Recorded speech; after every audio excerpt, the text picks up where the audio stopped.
ഇന്ന് നമുക്കൊരു cooking vlog ആയാലോ? ഈ അടിപൊളിയായിട്ടുള്ള ഒരു കപ്പക്കറി എങ്ങനെയാ ഉണ്ടാക്കുന്നതെന്ന് നമുക്ക് നോക്കാട്ടോ. സോ ഒട്ടും ഡിലേ ആക്കാണ്ട് നമുക്ക് വീഡിയോയിലേക്ക് കടക്കാം.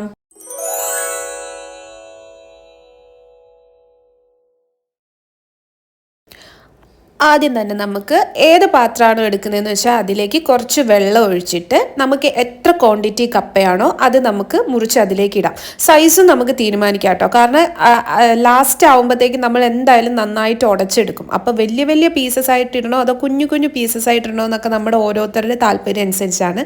ഞാൻ ലാസ്റ്റ് ഉടയ്ക്കാൻ കുറച്ചുകൂടെ എളുപ്പമാവട്ടെ എന്ന് വെച്ചിട്ട് അത്യാവശ്യം ചെറിയ പീസസ് ആയിട്ടാണ് കേട്ടോ ആക്കിയേക്കുന്നത്. കപ്പ എത്ര ക്വാണ്ടിറ്റിയാണോ എത്ര ആൾക്കാരാണോ ഉള്ളതെന്ന് വെച്ച് കപ്പ എടുക്കുക. അതിലേക്ക് ഞാൻ കുറച്ച് ഉപ്പിട്ട് കൊടുക്കുന്നുണ്ട്, അതേപോലെ കുറച്ച് മഞ്ഞൾപ്പൊടി ഇട്ട് കൊടുക്കുന്നുണ്ട് കേട്ടോ. ഇത് നമ്മുടെ വീട്ടിൽ തന്നെ പൊടിച്ചുണക്കിയ മഞ്ഞൾപ്പൊടി ആയതുകൊണ്ടാണ് ഇപ്പോൾ ഒരു ലുക്കില്ലാത്ത, പക്ഷെ കുറച്ച് കഴിയുമ്പോൾ ഒരു ലുക്ക് ആയിക്കോളും കേട്ടോ. അത് കണ്ടില്ലേ, വെന്ത് കഴിഞ്ഞ കപ്പ ഇങ്ങനെ ഇരിക്കും. ഇനി നമുക്ക് ഇതൊന്ന് ആ വെള്ളം ഒന്ന് ഊറ്റാൻ വേണ്ടി മാറ്റി വെക്കാം.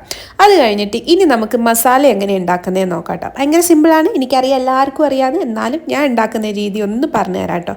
ആവശ്യത്തിന് വെളിച്ചെണ്ണ എടുക്കുക. നമുക്ക് അതിലേക്ക് കടുക് പൊട്ടിച്ചതിന് ശേഷം കറിവേപ്പില ഇട്ട് കൊടുക്കുക. 2-3 വത്തലമുളകും ഇട്ട് കൊടുത്തിട്ട് അതൊന്ന് മൂപ്പിച്ചിട്ട് നമുക്ക് അതിലേക്ക് ഉള്ളി ഇട്ട് കൊടുക്കാം.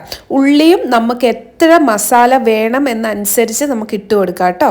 ഇപ്പോൾ നല്ല മസാല വേണമെങ്കിൽ നമുക്ക് കുറച്ചുകൂടെ ഒരു 2 ഉള്ളിയൊക്കെ ഇട്ട് കൊടുക്കാം. ഞാനിതിപ്പോൾ ഒരു വലിയ ഉള്ളി മാത്രമാണ് എടുത്തേക്കുന്നത്.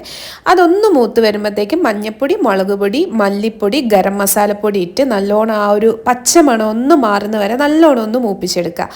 സംഭവം സിമ്പിളാണ്, കഴിഞ്ഞിരിക്കുന്നു. ഇനി നമുക്ക് അതിലേക്ക് നമ്മൾ ഊറ്റി മാറ്റി വെച്ചേക്കുന്ന കപ്പ ഇടാവുന്നതാണ്. കപ്പ ഇട്ടിട്ട് നല്ലോണം ഒന്ന് മിക്സ് ചെയ്ത് കൊടുക്കുക. മിക്സ് ചെയ്തിട്ട് എത്ര പൊടിഞ്ഞിരിക്കണം എന്നനുസരിച്ച് ഫുള്ളായിട്ടൊന്ന് ഉടച്ചു കൊടുക്കുക കേട്ടോ. കണ്ടോ, ഞാൻ ഈ ഒരു ലെവലിൽ പൊടിച്ചു കൊടുത്തിട്ടുണ്ട്. അതിലും എനിക്ക് കുഞ്ഞു പീസസ് വേണ്ട. പിന്നെ കുറച്ച് പേർക്ക് ഇനിയും കടിക്കണം എന്നുള്ളവർക്ക് കുറച്ച് വലിയ പീസസ് ആയിട്ട് ഇടാം.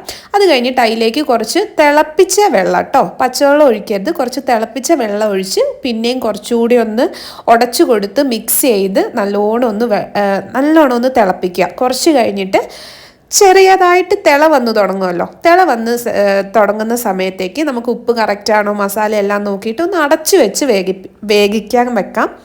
സംഭവം ഇത്രയേ ഉള്ളൂ. ഒരു 2 മിനിറ്റ് കഴിയുമ്പോഴത്തേക്ക് സംഭവം റെഡി ആയിട്ടുണ്ട് കേട്ടോ.